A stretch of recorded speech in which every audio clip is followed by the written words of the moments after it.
Wait for it. Wait for it. And we're live. Hey, all you crazy sci-fi and fantasy fans. It's time for your daily dose of shenanigans over here at the Blasters and Blades podcast. Just a couple of nerdy veterans and one chaos coordinator geeking out over our science fiction passions and fantastical fantasies. A place where magic is king, the sky is the limit, and space is the place. We are the podcast that puts the fun in dysfunction. So without further ado, we're going to let our guest, Mr. Aaron Bunce, introduce himself to our listeners and viewers at home. Hello, everybody. My name is Aaron Bunce. I am a science fiction writer. That did not come out smoothly, by the way.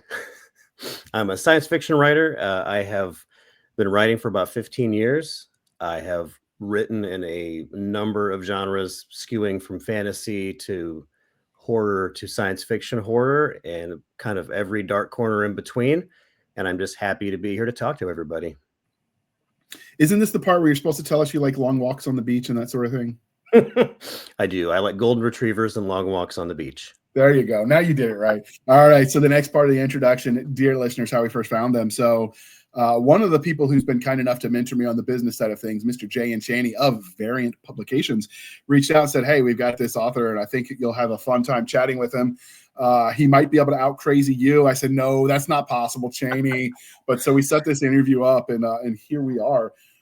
We had to reschedule a couple times. So lucky for you, he's talking pretty close to when the episode airs, which is not our normal thing. So if he makes timely jokes to pop culture, it'll actually land. So that'll be a first for us. All right. I mean, could you imagine if you make some of the jokes that are floating around about the new Pope, and then it's like they listen in a year, like, wait, didn't that happen already? Like it won't always land. And I'm gonna tell you, some of those memes have been hilarious. The meme community that's one of the sharpest groups I think I've ever seen before. And they are on top of something. It happens and boom, 5 minutes later, you've got hot memes dropping. And I've got two teenage daughters, and they are my portal, my window to the meme world. So if they know it and they're laughing about it, then I should probably pay attention. Yeah, when I was a kid, it was the Onion and College Humor. They kind of got so political that they forgot to be funny. And even when I don't even care if they're left or right. I'll laugh at both sides if it's funny. Mm-hmm. And then you for a while it was the Babylon Bee, but they got too good at predicting things, and that got a little scary. And then you have Not the Bee, and you have the Duffel Blog, which is kind of inside baseball military humor, but it's still hilarious. And then I just steal memes from everywhere and share them. That was my way of coping with the lockdown stuff. When everyone else was ranting about politics and government policy, I was sharing hilarious memes because I don't take anything seriously, not even myself. That's kind of the key to living a longer life, isn't it? It is. And I grew up on like Ren and Stimpy and Blazing Saddles and like all the things that Beavis and Butthead. Although I never found them funny even back then, the voice grated on me. But I like it, that kind of irreverent, make fun of yourself humor. And when dudes were like, that was how you bonded, you made fun of each other. I've got friends that I served with and friends that I knew from playing sports. And if they're nice to me, I think they're mad at me. I'm like, wait, did I make you mad? Are we okay? We good? I've actually had this conversation recently too. With a couple guys that are my age, because we throw stuff at each other, and it's not necessarily nice or friendly, but it's just, growing up in the 80s and the 90s, that's how we were. It was the self-deprecating, the best slam possible, the yo mama joke, stuff like that. And it kind of helped us grow into adults that didn't necessarily have thin skin. And it also helped develop adults that didn't take themselves too seriously. So I think we rebound from the things a little faster too, because we're used to getting it from all angles. The cool thing is when you see your kids trying to bring back your mama jokes and they think they just invented something. Like my youngest was telling me, like, oh, your mama's so stupid, she sold her car for gas money. And I'm like, yeah, I used that back in the 80s. Try again, buddy. Try again. You could do better. 88. I used that one, 88. Yeah, right. Like it's like everything you were doing, we did, before there were phones to record it. I can't imagine like how much more stressful that is though, because like when we were kids, if we did something stupid and no one saw it, we got away with it. Now you got to worry about if the world filmed you and it's going to end up on like video chat somewhere because the camera you didn't see So there is no, did I get away with it or not in the moment. It extends past that because you hope there's no video proof of you being stupid, right? Oh my gosh.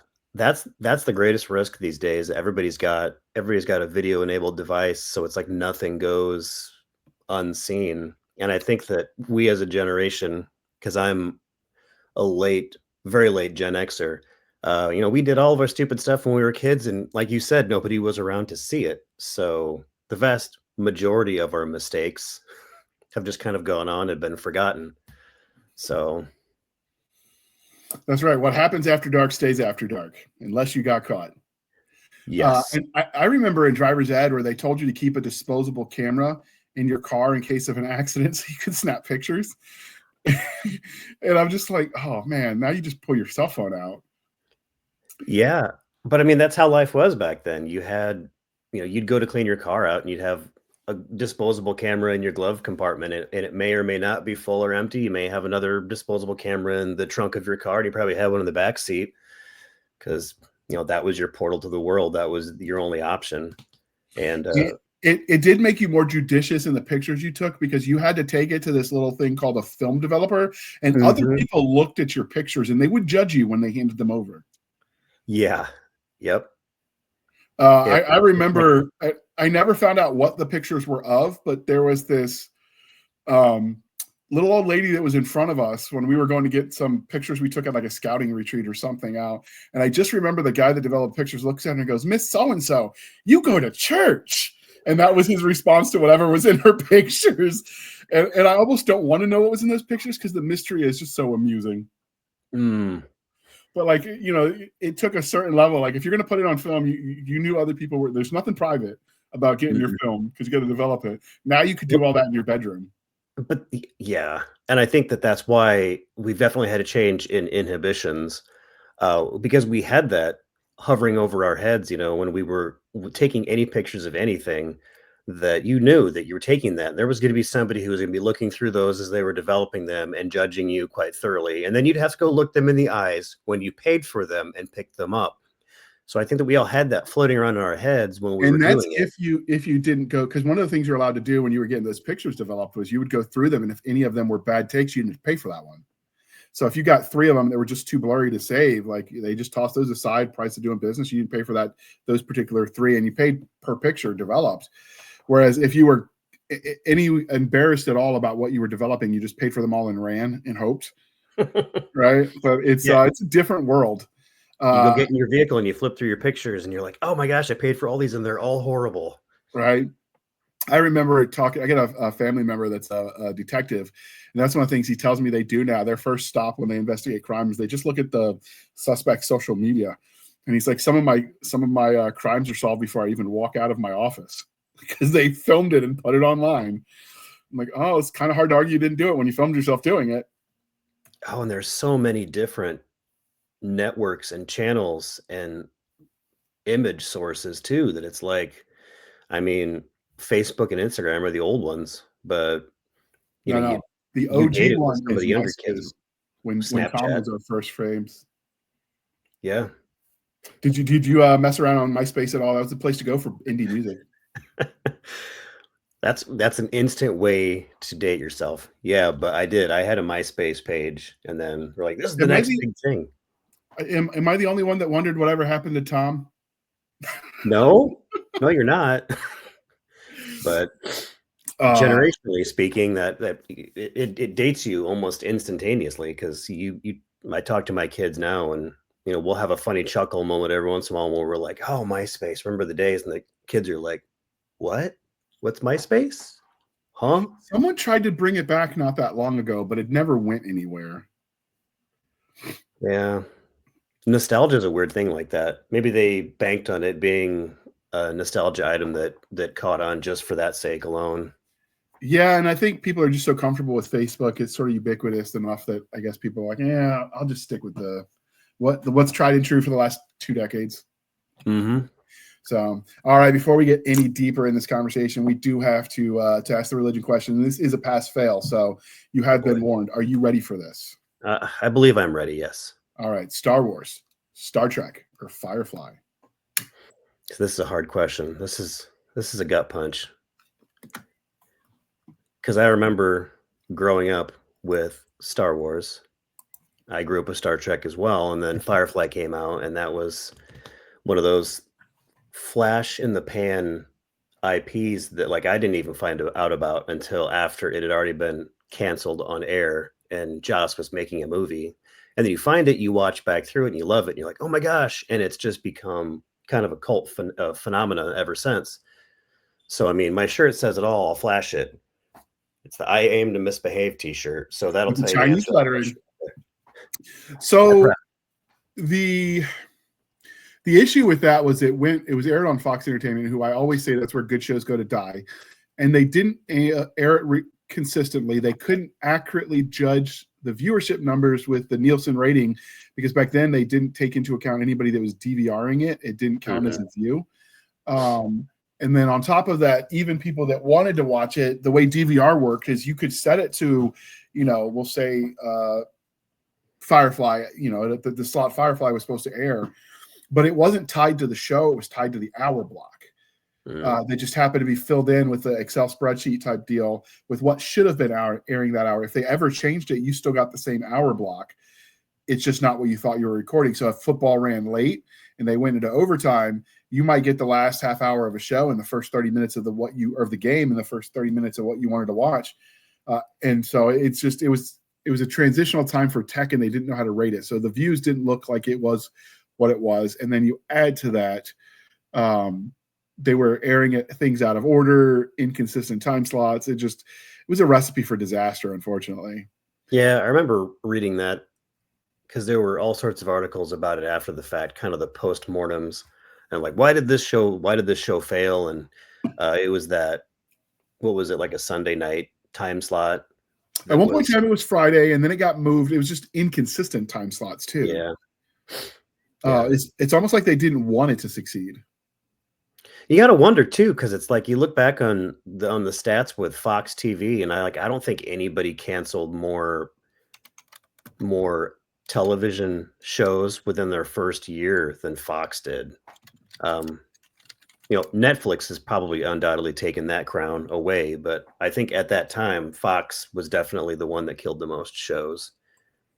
And I will forever light the black candle of doom and despair for Gail Berman, who was at the time the president and the one that canceled Firefly. Is it sad that I still know that? I can't remember what I had for breakfast, but I know that, damn it. These are the scars that we carry, unfortunately. Yeah, it's a dang shame because it was a good show, like I said. But that also means it lives forever in the nostalgia zone because they didn't have a chance to mess it up, right? Like sometimes the shows just drag on too long. And they had a certain arc, and they're like, yeah, but we're going to give you another season. So they're scrambling to come up with content, and it kind of falls. Or they try to rush it because they know it was a 3-season arc, and they're only giving them 2. So now they kind of got to. So sometimes the way it ended was almost better because it ended on a clean note where they didn't mess it up. Yeah, and it can live in legend now because it's up here. But, they've got, the IP isn't dead. They've got books. I've actually been reading the novels that they don't necessarily push the narrative beyond like the end of the movie, but they fill in a lot of gaps in the spaces between. And they're well-written novels. They've also got comic books and graphic novels. But it is, for the most part, it's one of those IPs that, it hit, it flashed, it was gone, but it left enough of an impression that it lives up here, or I guess more specifically in here, for the people that really love it. And, not to jump topics quickly, but with the new trend in like rebooting and remaking stuff, there's been a rumor swirling around for quite a while that Disney wants to reboot it, or is planning on it, or is, as part of their purchase of 20th Century Fox. So I know that's been very divisive for a lot of people who they love it. They love the original IP. They love the characters and the actors, but they don't want to see it reimagined. And then the other half who just want more. They want more of it regardless, whatever it looks like. So they would almost, and we've talked about this before on the show. That rumor's been around for years. I'll believe it when I see it at this point, not holding my breath.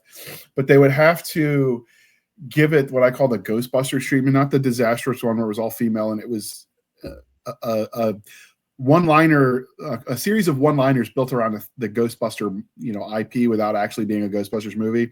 But the one where they came back and it was like the descent, or the kids of the original crew was the gimmick. And so any of the actors that were still alive could have done cameos, but it really was passing the torch kind of a thing. I think something like that could work. I think something where you go backwards in time to maybe the Brown Coat War could work, as long as you don't, or even get whatever crew is left alive and bring them back. But if you try to just redo what's already there, you're going to piss a lot of people off, I suspect.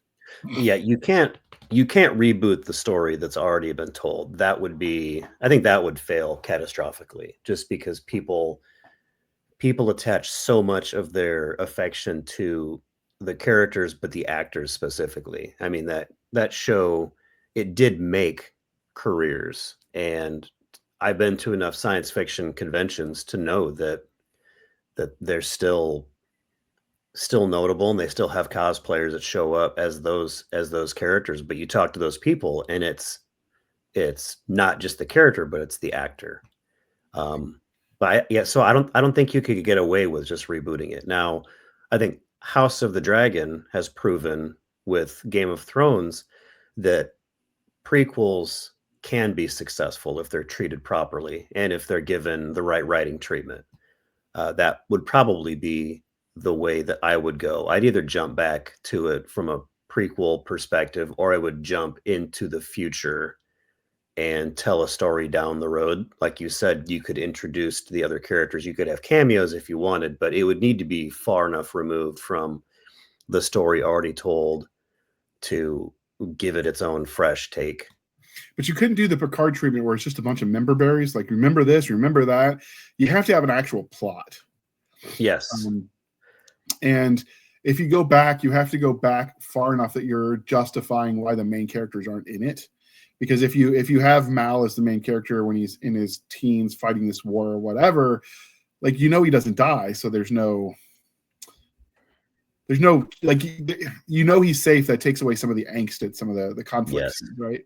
And so you lose that if now you can introduce enough secondary characters and other main leads that you don't know whether they lived or died. But ultimately, I think you'd need to focus on different people if you go backwards in time.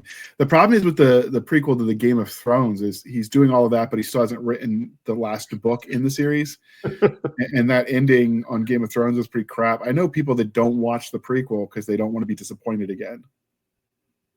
I think he wrote himself into a corner on that one. I think he really did.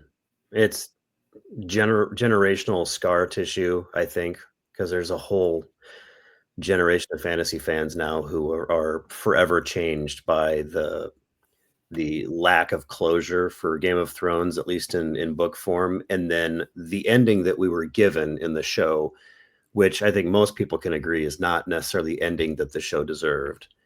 So yeah, it all comes down to good writing. I mean, if it's got good writing and it's a catchy, it's got good tropes, and it's got good conflict, and it's catchy, and it's mysterious, it's got all the elements, it will draw people in. Yeah, I think so.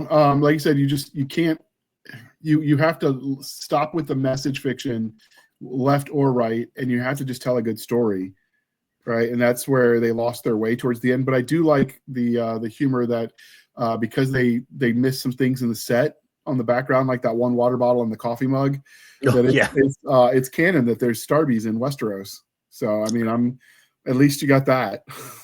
Yeah, there's a Starbucks cup. Yeah, there's one of the actors had it sitting under their chair when they were on like a throne type scene. On a raised dais, and it was under their chair. And then in one of the dining hall type scenes, there was a water bottle, which, I'm guessing they were just chilling between cuts, and then they forgot to remove it when they said action, I guess.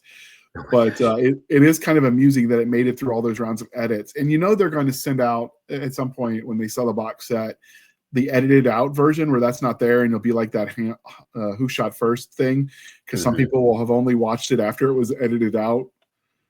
It'll raise questions about the Mandela effect.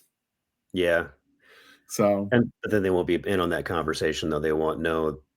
They'll get into that one conversation with that one person. It's like, oh, but yeah, Game of Thrones loved that. But the coffee cup, the Starbucks cup, and they'll be like, I don't know that one.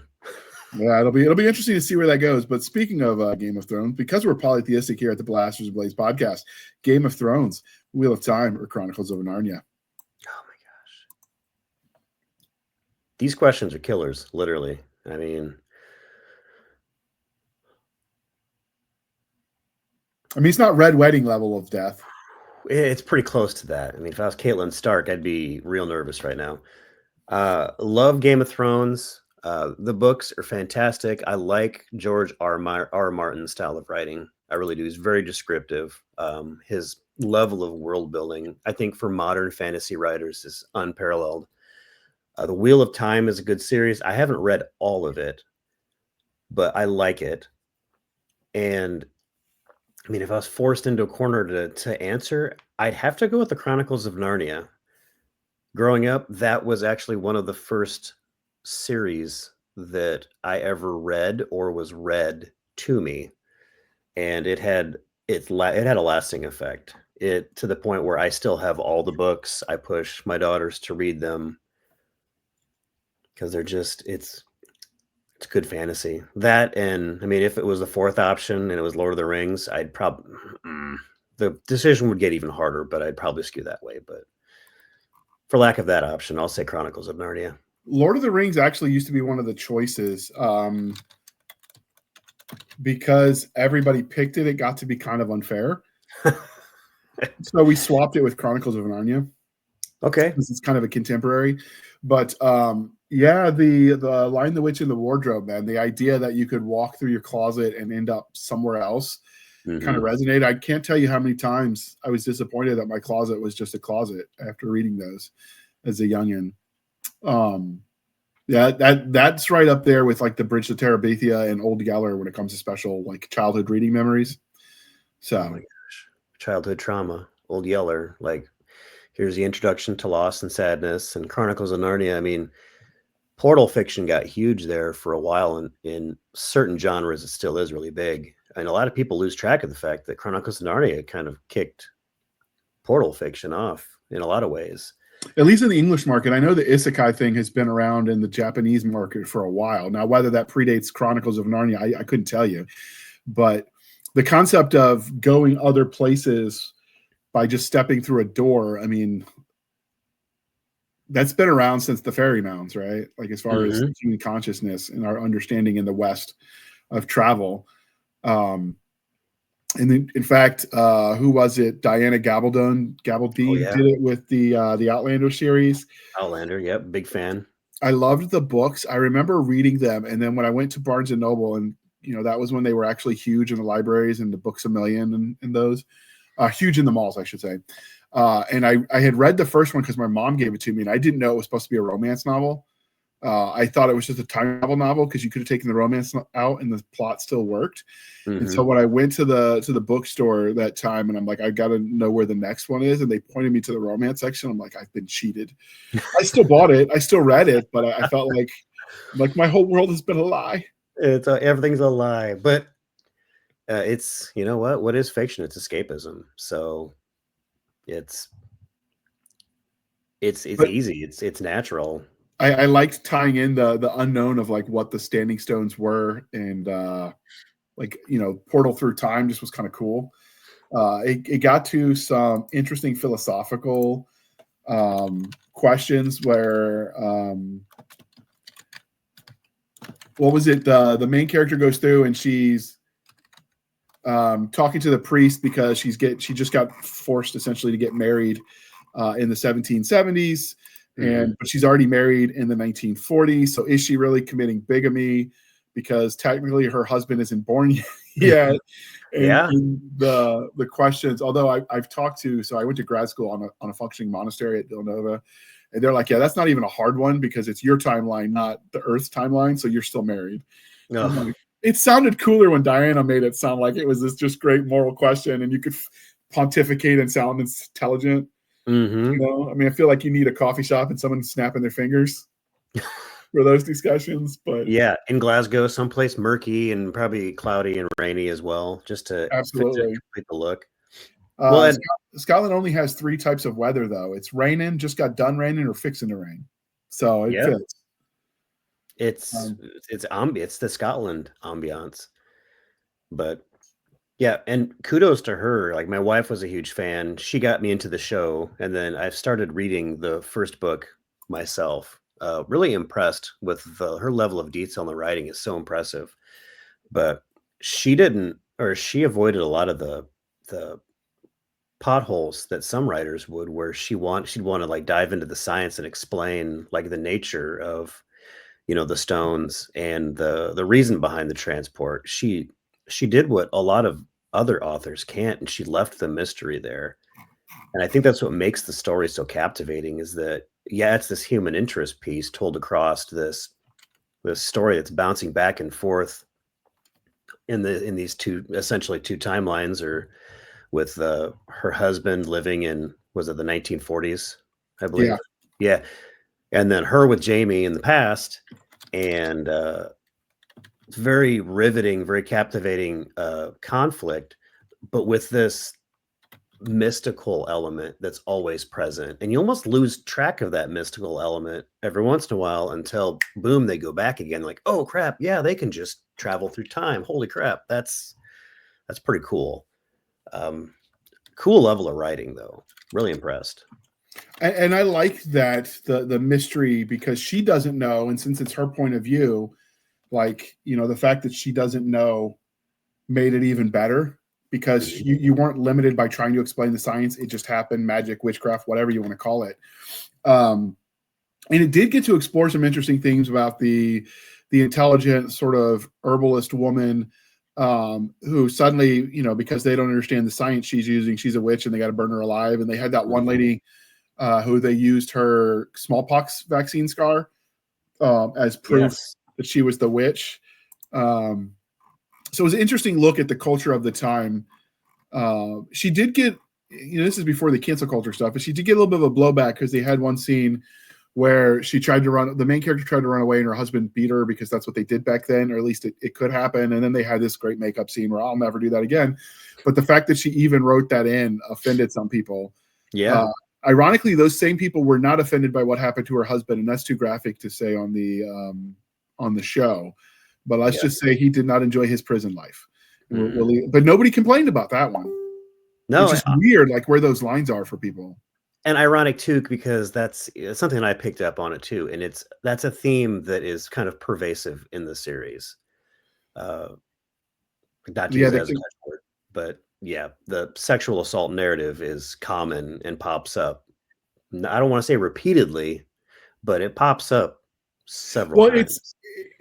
She did it and I've seen her speak on it some, but she did it because she wanted to explore, like, one of the things, historians were trained not to use your own morality looking backwards. You have to judge them by their time, because if you do that, at some point in time, cultural mores will change and you'll be the villain in somebody's story.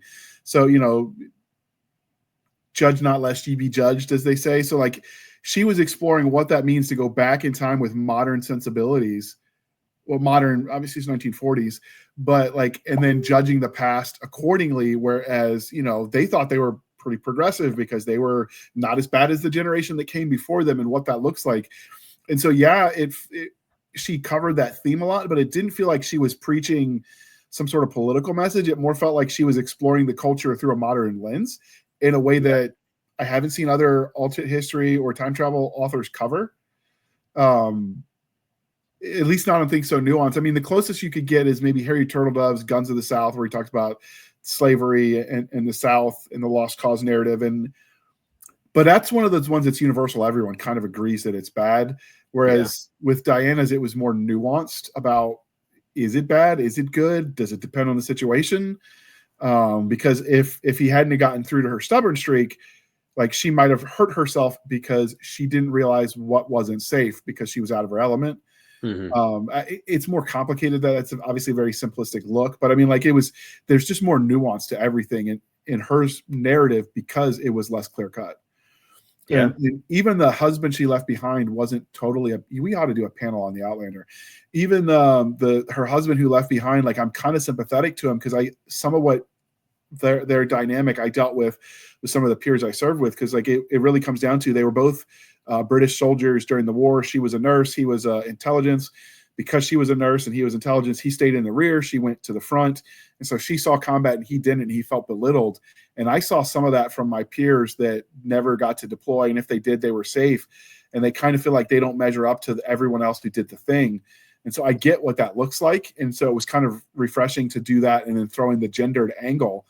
And he's a much more sympathetic character than the movie gives him credit for. Yeah, I agree. The books cover it a lot better, I think, in that respect. I think that one of the best things she does as a writer is I think she's got a grasp of human nature, and she really explores it with a lot of the different characters. But like you said, the dynamic there between those two, and then you add in Jamie, who presents a completely different angle, not just culturally speaking, but because of the difference in time, obviously, it presents some really interesting conundrums and areas for growth for Claire as a character when you bounce back and forth and you see these people dealing with very different and unique societal and cultural issues. So it makes a fascinating story that, yeah, you've got the romantic elements to the book and you got this level of the fantastical that's always there. It's always present. But from a human interest side, it's fascinating writing. So that's why I enjoy it. They're dense books and they're thick. They're, Brandon Sanderson's levels of big. The books are. Mm-hmm.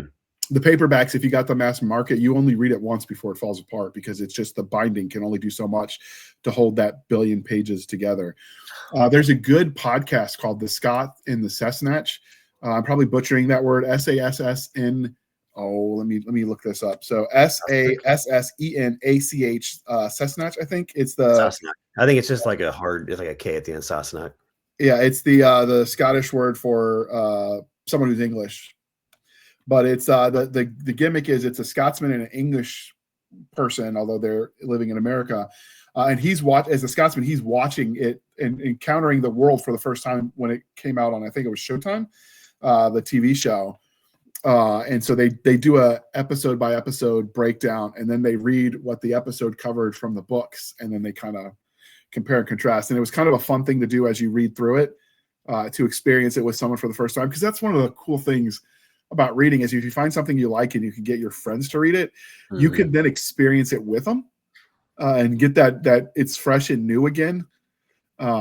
If I had one superpower, it would be selective amnesia, because then I could forget the good books and get to read them again over and over again and experience them for the first time. I mean, could you imagine getting to read Lord of the Rings again for the first time? Oh but my now God. you're an adult, right? Like, and you could understand the nuance on levels that, I mean, just knowing what Tolkien went through on the Psalm, like the Mordor takes on a whole new look. And to get to experience that for the first time would be amazing. So that's one of the things that podcast was kind of cool about. That's kind of a low-key superpower, dude. I'm gonna steal that someday. That is fantastic, though. All those fantastic twists and firsts, you get to relive them all over again. Yeah, that'd be my one. Like if I could do anything. All right. So one of the crying shames of adulthood is we stop asking each other the important questions. So we are bringing that back here on the Blasters and Blades podcast. And I'm going to ask you, what is your favorite dinosaur? Oh my gosh. This is intimate for me because it's actually recent. Huge dinosaur fan as a kid, obviously. We traveled quite a bit. We got to go to the Smithsonian, and my one takeaway as a little boy from the Smithsonian was a little plastic dinosaur figurine. And I accumulated them over the years until I had a sizable herd of different dinosaurs. And I'm my age now, and it was one of the things that my wife gave me a hard time about is that I still had these dinosaurs. So I recently gave them to my nephew, who's little, and he plays with toys, and he ironically loves dinosaurs. So I gave him all of my dinosaur collection except for one, my favorite, which is a Brachiosaurus. So that was it. That was the OG for me. That was the big papa, the big tall long neck. And yeah, Brachiosaurus is my favorite. That's a good choice. And the fun thing is you can tell how long it's been since someone looked at that because their inability to remember how to pronounce all the names. True. Because I used to be able to tell you like song and dance about all the different big dinosaurs and like how much they weighed, and now I'm like, that one with the long neck. Yeah. Did that one eat meat, or was that one plants? I don't That was get one it. of the plant ones. It's right up there with the giraffe. It used its long neck to reach the high branches. Exactly. My big thing was, you know what? I was a little boy, and I had a glow in the dark poster of it in my bedroom, and it was cool because you'd charge it up with the light, but when you turned it off, the skeletal structure of the dinosaur would glow. So when the light was on, you could see its skin, the full dinosaur, but then in the dark, just the bones would glow. Yeah, and I knew every fact about it back then. Like, oh, it was not just the tallest, but it was the heaviest space land mammal ever, or mammal ever, blah, blah, blah. Those facts have faded a little bit since then. But then, of course, you know, years and years and years ago, Michael Crichton, one of my favorite writers ever, released Jurassic Park, and I read that, and that just like brought everything back. The little dinosaur loving boy was just reborn, and you run to the basement and you dig through all your stuff and you find your dinosaurs. You're like, rah, playing with dinosaurs. Kind of like Wash was in Firefly when he's playing with the dinosaurs on the console of Serenity. Kind of like that. Yeah, I liked the remake that well, not the remake, the revitalization of the discussion about whether you should or not, because all of those memes resurfaced when they did the Direwolf clone. Oh yeah, yeah. And so like you get to pull out, I'm like, oh, let me dust off this USB drive with all my dinosaur memes. Next thing it'll be Velociraptors. That's the next thing we need. Yeah, it's it's great to see that new again, and the discussions around it all is kind of fun too. It's one of the, I don't know, it's one of the things I loved as a kid, as I had all those coffee books, the coffee table books with the dinosaur pictures. Although I don't think Jurassic Park lands as hard if they were all feathered like we think now. Because that was just like, oh, look, it's a murder chicken. Yeah, not scary at all. Yeah. I'm just not able to picture a scary T-Rex with his little short arms as a chicken. Yeah, although I don't know, I have family that raise chickens, and you watch chickens long enough, you start developing the idea that like if chickens were bigger, they'd probably be the scariest thing on the planet, because they're not very intelligent, but they will try to eat literally anything. So if it was big enough, we would be on the menu. So chickens should scare us. I grew up in the city in the burbs, so at some point in time, I'd like to have a homestead where I can have my own chickens and experience that. But for now, I see chicken, I think chicken nuggets, and I'm like, oh, my nuggies talking to me. Especially if they're the dinosaur-shaped chicken nuggies. Come on. Oh yeah, those were on sale because my son likes those when his stomach's upset. He'll eat the chicken nuggets because with his issues, it sometimes just settles. And they happen to have those on sale cheaper than the regular ones. So I bought them. I was more excited about that than he was. I'm like, it's the dinosaur nuggets. Yeah, you got to cook them up, and then you got to arrange them around on the plate with the mashed potatoes and the gravy for the volcano, and have a little diorama for them. Absolutely. I mean, if you can't play with your food, I mean, create ambiance. When they do it in a restaurant, it's not playing with the food, and everyone pays extra for it. When I do it, they just call me immature. It's like hibachi at home with dino nuggets. I mean, I'm stealing that one. I'm totally using that when people try to talk smack. All right. Lastly, because we can be civilized human beings here at the Blasters and Blades podcast, we are no longer knuckle dragging troglodytes. So, coffee or tea, and how do you take it? Coffee, 100%. Okay, and how? Some days black, but I do like a little creamer in my coffee. But just coffee, good coffee. Start every day with a couple cups. It's what fuels the writing drive. What keeps the rest of humanity safe. Keeps my daughters alive. It's coffee, 100% of the time. Although I have been known to enjoy a cup of tea from time to time, but if it was a split, it's 99 to 1% at this point. So Okay. Where did you develop your interest in coffee? For me, it was college and then the military, but obviously people that weren't in the military don't have that as an experience on how they acquire the taste. What was it for you? I think it was my dad, actually. Coffee was a big thing for him growing up, and he let me try it. He let me try most things, and I was like, "Oh my god, horrible!" Your first sip, but then it's like anything. Your first sip of coffee, you're like, "Oh my god, it's so bitter. It tastes like burnt tires. Why would anybody drink this willingly?" And then your first sip of beer, you're like, "Oh my god, this is horrible. Why would anybody choose to drink this?"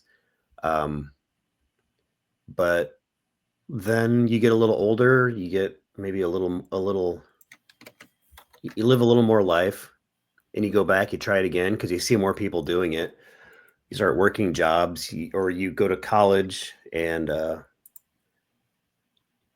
you start pulling all-nighters to finish classes because we don't have the foresight to actually plan ahead of time and work on a project when it's supposed to be, but we save it all to the last minute. And then it's a necessity.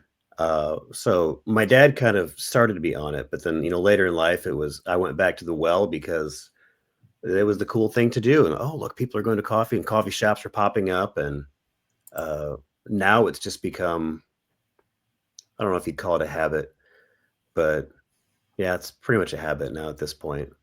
But I like good coffee. So I discovered the trade coffee subscription a couple of years ago, and really got hooked on that stuff. So it was nice being able to get like fresh roasted coffee delivered or shipped straight to the house.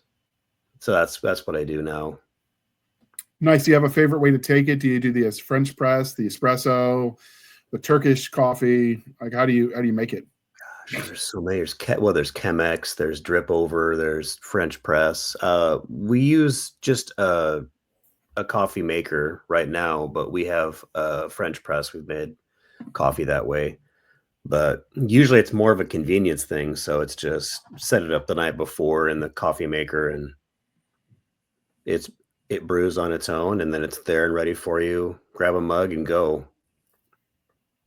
Absolutely. And speaking of grabbing a mug and go, we're going to drop that commercial while we pause for a minute where we shamelessly shill for the man. And as we do that, we just want you to know that this is the worst segue I've done before, but you just got to bear with me because I haven't had enough coffee, apparently. But we appreciate Scott for sponsoring this episode. 20 years have passed since the Ixa almost wiped humanity from the face of the galaxy. Now they have returned with a prophecy of doom, and the prophecy is already coming true. Start the series readers are calling an action-packed military thrill ride. Download Super Carrier today. Book 1 in the Ixan Prophecies trilogy. Available from Amazon and Audible. All right, we got so distracted. First off, thank you for sticking with us to that commercial interlude. We really, really appreciate that. But normally I ask this in the pre-show, and we got distracted by our favorite properties and dinosaurs and coffee. How did you transition from, hey, I want to be the guy that reads all these cool stories to I want to tell them myself? Like, how did that happen for you? That's actually an interesting story. I got a job working at a nuclear power plant in security a number of years ago. And cool job, super cool job, super cool people. And it's neat to get in and see like the inner workings of a nuclear power plant. But what I discovered right off the bat was that it was going to be one of those work all night and not do a whole lot kind of jobs. So instead of being bored out of my skull, I started taking books with me to work to read when I was on shift. That's kind of cool. Hey, I got a cool job, get to watch nuclear power, electricity being made, and I get to read books in my free time. But I was going through like a book a night, and I was like, wow, this is going to be an expensive habit. So I had a friend at the time who was like, him and I would always talk about stories, and we'd read the same books, we'd pass them back and forth, we talk about the stories, and he's like, you really like the story elements of it. and you've said that you've always wanted to write a book. Why don't you just take this time now and try your hand at writing one? I'd tried writing books years before in the past when I was much younger, and you know, it didn't necessarily work out. Get started, fizzle out, run out of ideas, didn't know how to storyline, didn't know how to plot. So I made the transition from reading the stories I loved to writing the next book I wanted to read, essentially.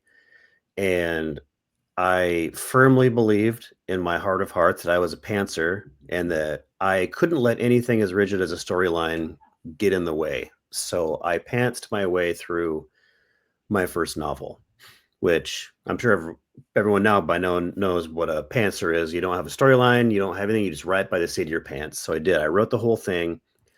I took about 6 months. I wrote the first draft of the book. It ended up being about 100,000 words for the first draft. And I handed it off to my friend. I'm like, okay, here you go. It's the best fantasy book that's ever been written, right? Because that's what everyone thinks when they write the first book.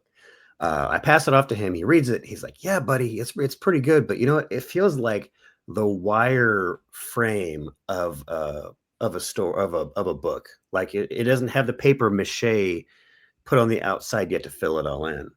I'm like, okay, I get that. I like that critique. I'll use that. So I went back in and I rewrote it.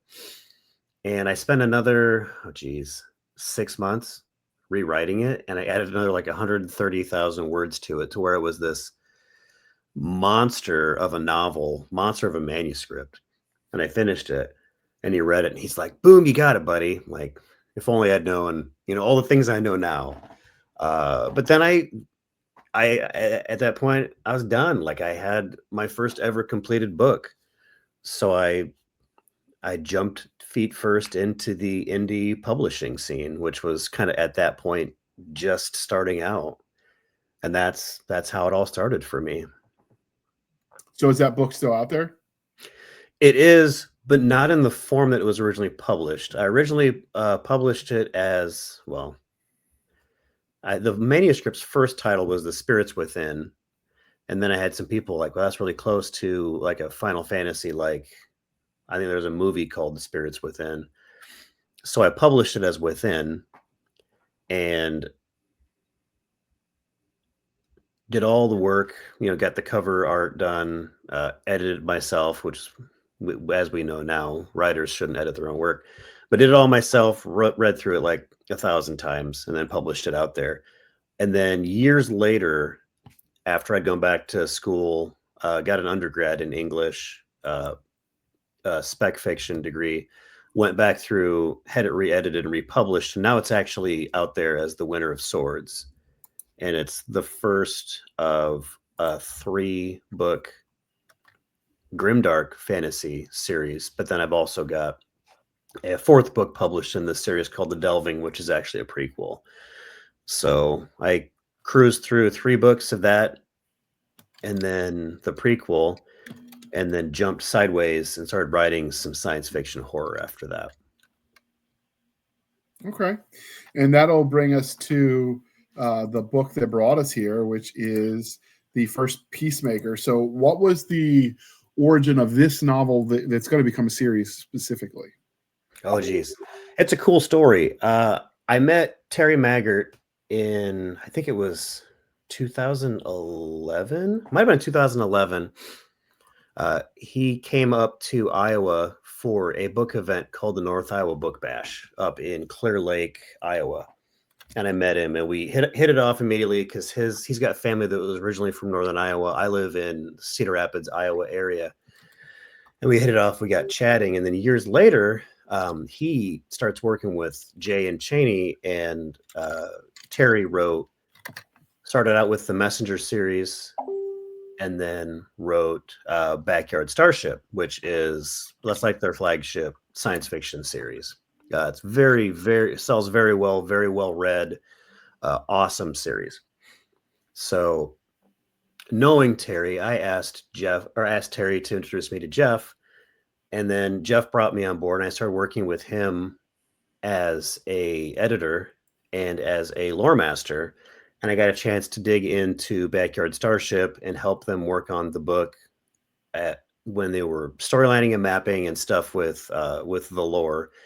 And then when they were working on a prequel series called Peacemaker Wars, we were structuring the story out, and there was actually a character that was going to pop up in the last book of that series, and he was going to fill the role of the first Peacemaker, a guy who he's kind of a legend, and he's talked about in the main Backyard Starship series as the guy who started it all, who started the Galactic Knights Uniformed and the Peacemakers, who essentially brought a chaotic galaxy into order. So then, as they were working through Peacemaker Wars, Jeff approached me about writing a story about the first Peacemaker. So I accepted it excitedly, obviously, and started working with both Jeff and Terry to structure the story out and kind of tell the prequel of all prequels for the Backyard Starship. So this is becoming canon in their universe? Yes, it is. And will there be sequels to this, or is this then a standalone? I figured it was a series just because that's tend to be what Chaney does. Yeah. Right now we have a 6-book arc that we're working on. The first book just released May 6th. We are releasing book 2 in June, and then I think that book 3 will be out in August. Yes, August. But yeah, we're going to push 6 books, and if people like the series enough, if they support it, we will write as many of these series as people want to read. It's a super cool universe. It's fascinating. It's fantastic. It's funny.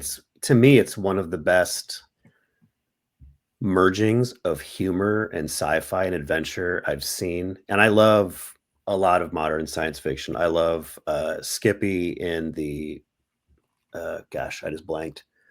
The Columbus, was it the Columbus Day? Yeah, I just completely blanked. Expeditionary Force. There it is.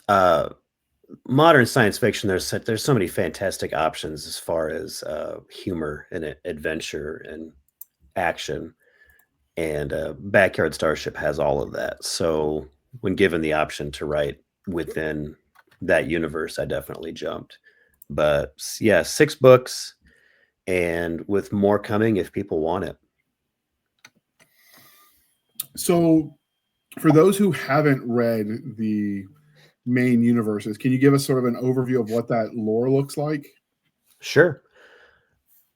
It's actually a cool found Starship series. The main character is Van Tudor. He receives a notification that his grandfather passed, and he's essentially been left the farm in northern Iowa. And oh, excuse me. And Van has to meet I believe it's a lawyer, essentially to take ownership of the property. And Van shows up, and this really isn't spoiler material, but Van shows up and he just happens to find a starship parked in the garage. And it's at that point where he realizes that his grandfather left behind more than just a farm as a legacy, but had been a peacemaker in the stars. And Van inherits that legacy, and along with an incredibly snarky and lovable combat AI bird named Perry, makes his way to the stars and finds all sorts of adventure. That's the basic premise. So Chaney loves the snarky AI robot vibe. He did that with Renegade Stars as well. Mm-hmm. But he's a snarky dude in person, so it kind of tracks. Yes, he is. It's his best quality. I mean, he does all right for Azumi. Um, Yeah. so that's the main series, and then you said there was an offshoot series that this is an offshoot of. So this is a tertiary series. What is the series that this is an origin story for? Sure. So I'm trying to remember how we framed it. The main series of Backyard Starship is right now it's 26, 27 books coming out soon. They told a prequel series called Peacemaker Wars, which was about Mark Tudor, which is Van's grandfather. So you get to see Van's grandfather, where he is essentially he's a soldier in World War One, and he's on a French battlefield, and he witnesses a battle between a very hostile looking alien and this fairly powerful and very capable female enforcement officer. He comes to her aid and he helps her, and she ends up taking him to the stars. And that's where Mark Tudor kind of starts the whole legacy for the Tudor family. The Peacemaker Wars is 6 books, and it tells that story about Mark being taken to the stars and then becoming a peacemaker and confronting corruption within the Peacemaker Guild. Okay. So what, given that you're writing in a world that has so many books in it already, right? Like this is on par with the lore of some of the people that were writing in Star Wars back in the day, in that it's a very flushed out world. Mm-hmm. And you're coming into it late, so to speak, as a creator. Like, how do you find room to make your mark on the world without changing what's already there? Oh, that's the hard question. It's the tap dance, really.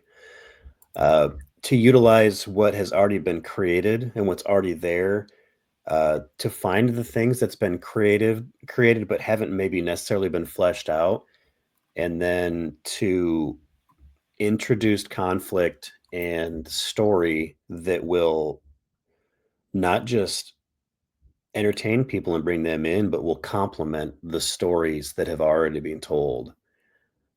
Terry and Jeff do wonderful jobs of not just structuring conflict within the story and allowing for growth of the characters, but dropping little nuggets and Easter eggs in along the way.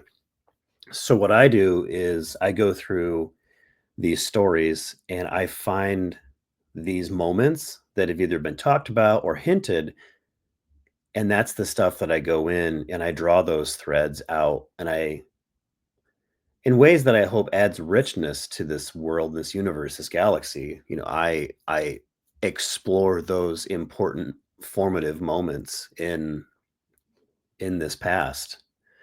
At least that's been my attempt so far.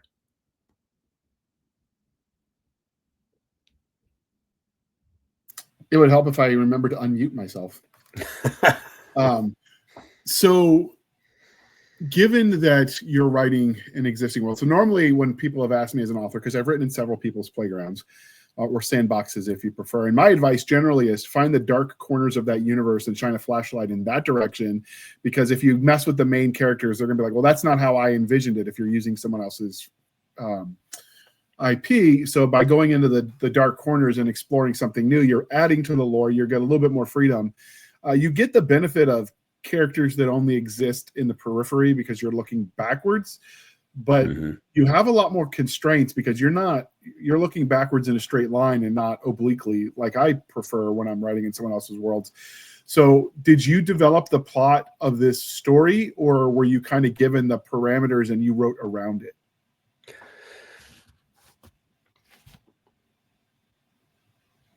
A little bit of both, in reality.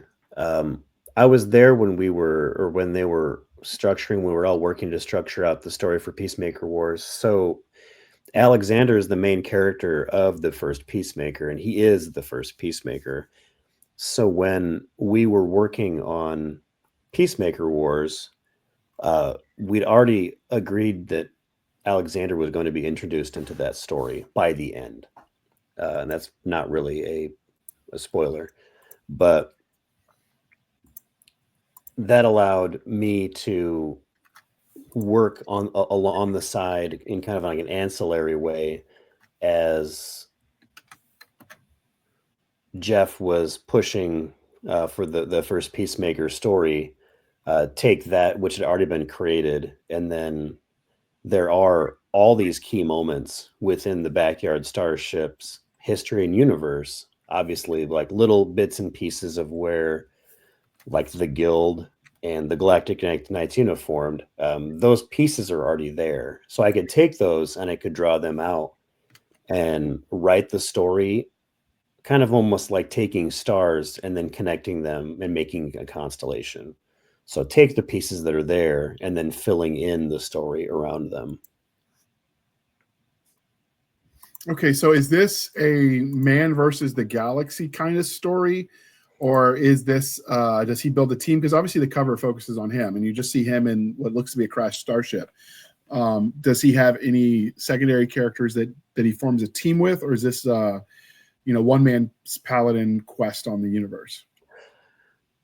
Oh boy, and here's where I'm like, how much do I share? No spoilers, obviously.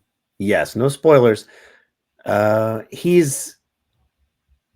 Alexander's journey starts in a relatively solitary manner, but he is not alone throughout that course. So, like in much of the popular science fiction, whether it's like Found Starship or Portal, he obviously starts one place and he ends up in another. And the new place he ends up in is obviously going to be very different than anything he's ever seen or experienced before. So he's definitely kind of a stranger in a strange land at that point. But yes, it's about him coming to grasps with who he is as a character and kind of finding his inner hero and finding his place within this new world and how he can make a difference. But there are characters that are prevalent and that may help him. So in the main storyline, he's got the combat AI that's got the robot body, the bird body, whatever. Does that exist yet in this timeline? Are you far enough back where that's not there? Far enough back where there is none of that, no. Okay. So what can you tell us about the main character at the beginning of the story where we find him? Because obviously anyone who's familiar with the main storyline knows he goes on and does great and mighty things. Correct. But he doesn't start there. So when he starts this when he starts this novel, where is he at the beginning? Like what kind of person is he? Alexander's a very interesting character to me, and he was a chance for me to explore some human interest elements that I find fascinating. You are first introduced to him when he's in New York City. He's a recent graduate of the Colorado School of Mines, their geological engineering program. And he's actively working with a graduate friend on a startup called Gravitron, which they are working to develop a new form of digital gravity meter, new gravity scanning technology. So he's in New York City, essentially pitching Gravitron as a startup to all the major money men, to Citicorp, to US Bank, to Wells Fargo, all of these. And Alexander is getting shot down by all of them. Now, he's not your typical protagonist. He's not the captain of the football team. He's not a big, strong, headstrong character who like muscles his way through problems. He's very analytical, he's very intelligent, and he's flawed in that way that he requires a certain amount of structure in his life. So he's very detailed and he's very hung up on details. So when you meet him, he's flawed in that way, is that anything that gets him out of his routine kind of upsets the balance. So he's in New York, he's pitching, things are going well. And to make matters worse, he's calling his friend Jacob, who's his business partner on the startup, and Jacob isn't answering his phone anymore. and he's calling Jacob over and over again, and there's no answer. And he's stuck in New York City, and everybody's telling him no, and he's running out of money. So he's stuck in this fairly desperate scenario. And he takes aside, he takes a moment, he takes an aside, and he stops into this diner in New York City just to get a cup of coffee, to grab a meal, eat, and think, and kind of reflect on what's going on. And the guy in the booth next to him turns around and just starts talking to him. And the guy is obviously not somebody he's ever seen or experienced, or he doesn't have any experiences with him. But then the guy gets up, walks over, sits in the booth across from him, and he opens his briefcase, and he's got a college paper in there that Alexander wrote in college, one that he'd never published before. And then the conversation gets weird, and the guy's like, "You're striking out." He's like, "But I'm going to throw you a bone." He's like, "I'm funding an expedition to Antarctica, and I want you to go." And boom. That's where things start to turn for him. And he gets forced into some interesting decisions because of desperation, and one thing leads to another. So first, go ahead. Do you explain how the guy got the paper he never submitted?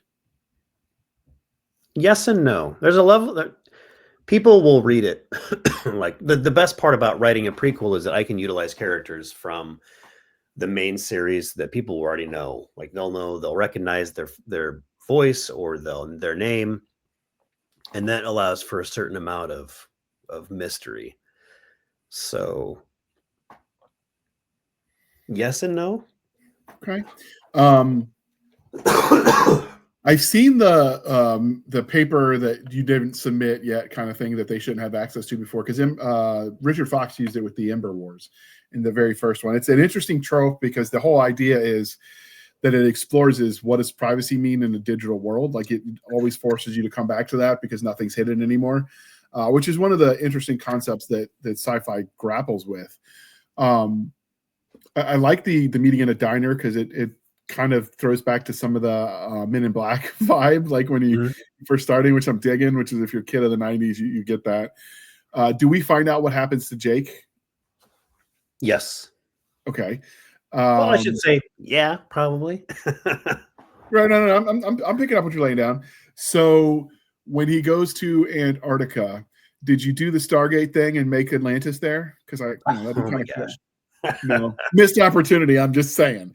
Okay, so first, where is this on a chronological timeline? Not from the first series and the secondary series, because that is internal. Where does it fit now? Is it modern times? Is it near future?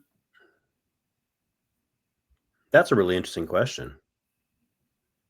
If you don't specify, that's fine too. I'm just going to say, that's a really interesting question. I will say this, though, due to the nature of Alexander's journey, the time and place where he starts and the time and place where he ends up are actually spoilerish information. And I don't want to spoil stuff for people. So he has a really, excuse me. He has a really fascinating journey, both physically and emotionally, and it's neat. It was neat for me to write it, especially from a standpoint of who he is as a character when we first see him, like even in the first sequence, because he's waiting in a waiting room to go in and talk to this guy Ray Gordon, who's a portfolio manager for Citicorp, and you get to see right away that Alexander is a person who's like meticulous about details. He's looking down at his shoes and he can tell you where he bought them from and how much he paid for them. And then he starts counting the stitches from the shoe or from the toe to the heel. And he's just a guy that's like locked up on details. But it's fascinating to see who he is in that first sequence and how that first dialogue goes for him, with this guy who's, because it takes place, well, I guess I can say this much, takes place in 1982 in New York City. And his conversation is with this guy, Ray, who's if you wanted to picture him in physical terms, he's a mullet and a Trans Am, essentially is who he is. So, there's a dichotomy there. He's the polar opposite of who Alexander is. And that dialogue leads him to bad places, because Ray is everything that he isn't. Ray is like the embodiment of chaos. So, but by the end of the first book, he's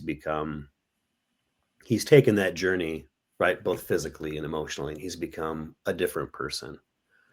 So, well, the cool thing, because in the main timeline, you're dealing with a historic figure of such significance that there is a drift of truth where lore and legend become somewhat detached from the reality of the thing.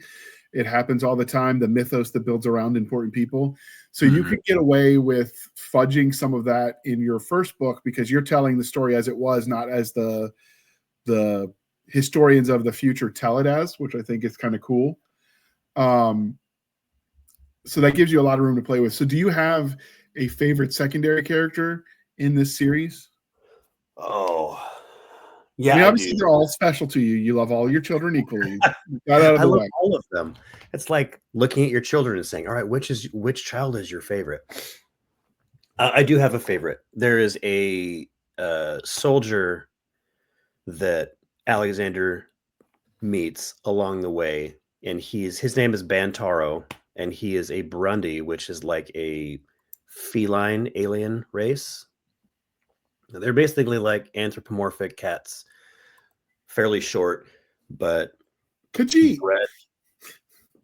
What's that? Khajiit. the cat. Just not quite as tall, and they aren't necessarily optimized as merchants like the Khajiit are. But Ban is an interesting character because he's very different from Alexander. He's a member of a race that was like specifically bred and scientifically engineered to be warrior servants.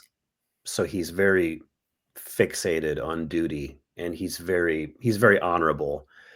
And for a guy like Alexander, who cares very deeply about the truth and justice, they have that commonality.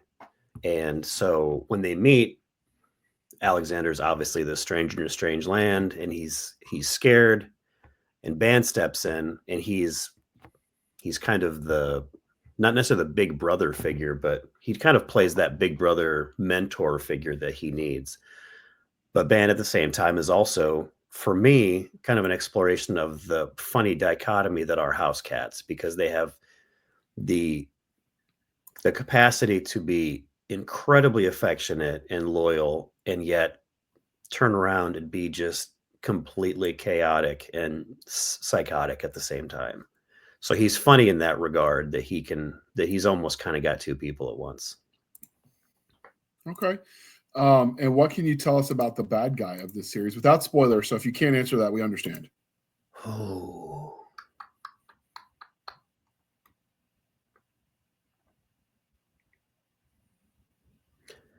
It's interesting with the story, because the bad guy isn't necessarily a bad guy. It's more an idea, because Alexander is introduced to the galactic scene during a time of incredible disruption and change and chaos. It's essentially a end of empire story. It's the darkness that follows. It's the dark ages that follows light. So he's introduced to this galactic scene like at the moment of imperial collapse. So it's essentially the chaos of that presents as the primary antagonist in the chaos. Now there are antagonists, but I would give a lot away if I went into detail about them. But essentially that's the answer that I would give. Okay. So So we have some families that listen with their kids that are readers too. What would you say the age range is for this story? I know, generally speaking, variant publication tends to prefer things that are at least PG-13. He doesn't tend to like things that get too gratuitously graphic. Is that still true with this series? Would you say it's about PG-13? Yes, I'd say it's readable. I was incredibly sensitive to that. So beyond maybe a little bit of language and the hint at some there's some violence, but yeah, I'd say it's firmly within that PG-13 or PG.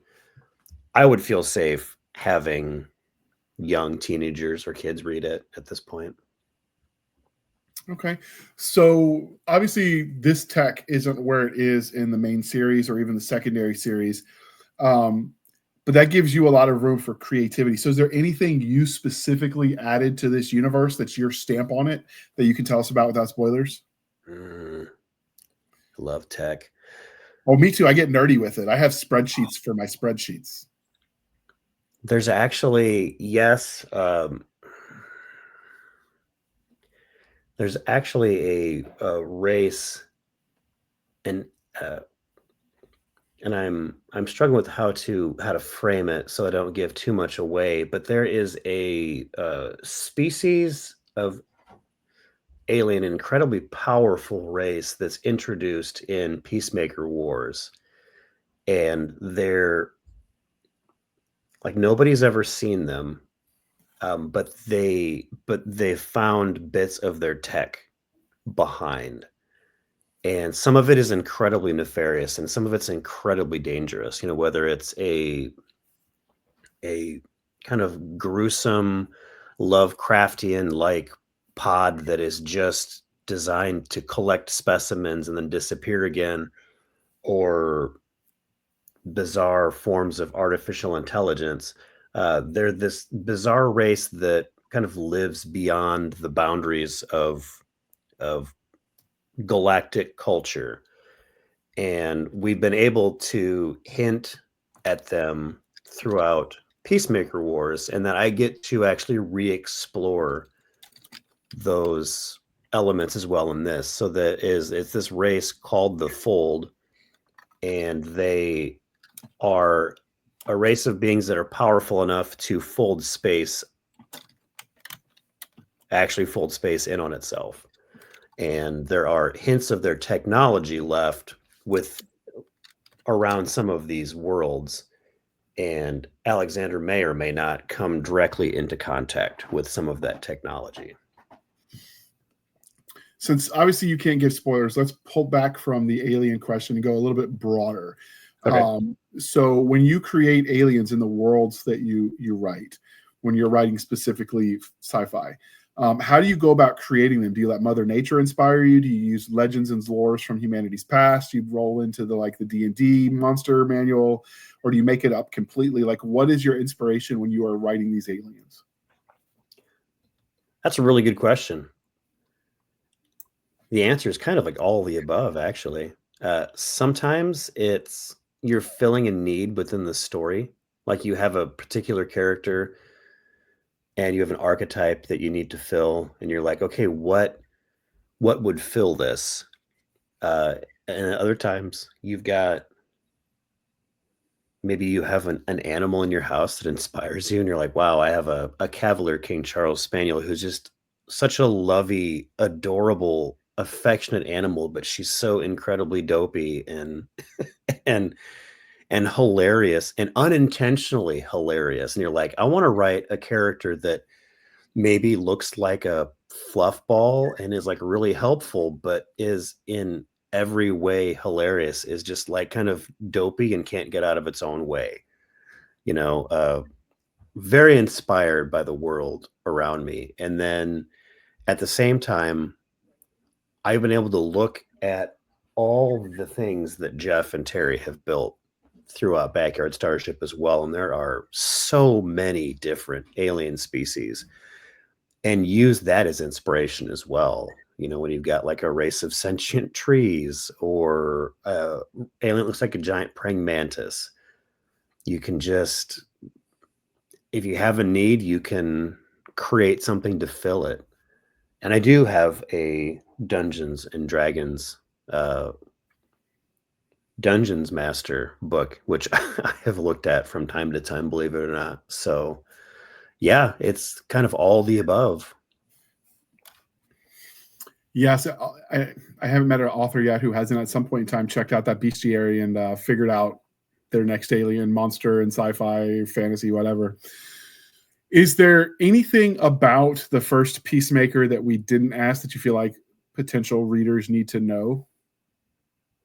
Oh, I think the style of story is what people will find most captivating.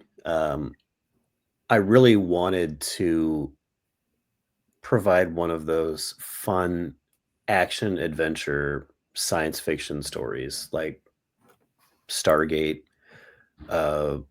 elements within the Fifth Element, where you have ancient worlds, you have relics, you have an ability to delve and explore into worlds beyond worlds that you didn't know existed. Add mystery layer by layer. I think that's really the most fascinating part of this. And what I tried to do is I tried to take elements that the fans of the Backyard Starship series and of the prequel series, Peacemaker Wars, elements that they know and they love, and then present it to them in a way that maybe they don't immediately recognize, so that as the story progresses, they can start to see these things morph and grow into the things that they know. That's probably my favorite part of writing this book, was to take those elements, give it to them as something else, but then watch it grow into what they know. I think that's going to be the coolest part, especially for people who've read any of the main series. And the best part about the way we've structured this series and then the way they wrote Peacemaker Wars is that you can start at any one of these series and then you can jump to the other ones. So there's no required reading starting place. You could read this one and then you could read the main series, or you could read the main series and then come to this one. And they just benefit each other. Okay. If people wanted to follow you on the internet as we wrap this, well, first, this is a part, dear listener, where I remind you to please be kind and speak your mind on the reviewing platforms. Your reviews help the right readers find the right book. So do your part, people. It really does make a difference. I know some of Chaney's stuff he sells on his website direct. Is that an option for this series, or is it exclusive on Amazon right now? This one is exclusive on Amazon. So I believe it. Yeah, it's Amazon and then Podium Audio for audiobooks. So it is exclusive on Amazon. Yes. Okay. So speaking of internet locations, where might people find you on the Wild Wild interwebs? And as usual, dear listener, links will be in the show notes. They can find me on, I have a website, www.theoldworldwideweb, aaronbunce.com. I have a presence on Facebook as well as X, formerly known as Twitter. I also have Instagram, and I can be followed on Amazon as well. I have an Amazon author page. I'm also on Audible. And I believe that might be it. There might be some other ones scattered out there. And we'll link to all of it in the show notes, dear listener. You can follow us on our Linktree, linktr.ee, Linktree/Blasters and Blades Podcast. Again, Linktree/ Blasters and Blades Podcast, where we link to all the things, the BitChutes, the Rumbles, the YouTubes, the TikToks, the Twitters. We've got our Spotify, our Discord, our Blasters and Blades Facebook group and Facebook page. We have our email, blastersandbladespodcast@gmail.com. Again, blastersandbladespodcast@gmail.com. For professional purposes only, people save the shenanigans from Stabby Stab over there on the Instagram, Twitter, and the email. You can support the show by going to buymeacoffee.com/author J.R. Handley. Again, buymeacoffee.com/author J.R. Handley. Be sure to put in the comment section, this is for the podcast, and I promise I will keep my co-hosts duly caffeinated. They will drink that coffee brand coffee till it pours out of their eyeballs, and then we'll swim away on a river of Java goodness. If you want some of that coffee for yourself, you can go to the Coffee Brand Coffee link in the show notes. Use the code podcast grunt. You get 10% off. We get a little bit of a kickback. It's a win-win, people. And we really do appreciate your patronage. And with that, I would say thank you for spending some of your precious time with us. For my crazy co-host, I am JR Handley, and this was the Blasters and Blaze podcast. We'll be back next week at the same time. We'll indulge our love of nerd culture, cheesy jokes, and all things that go boom. And with that, thank you for coming on, Aaron. This was a lot of fun. Thank you for having me on. It was great coming on to talk, and I loved it. All right. We'll have to invite you back for future panels where we can get nerdy about other things, like maybe that Outlander panel. And with that,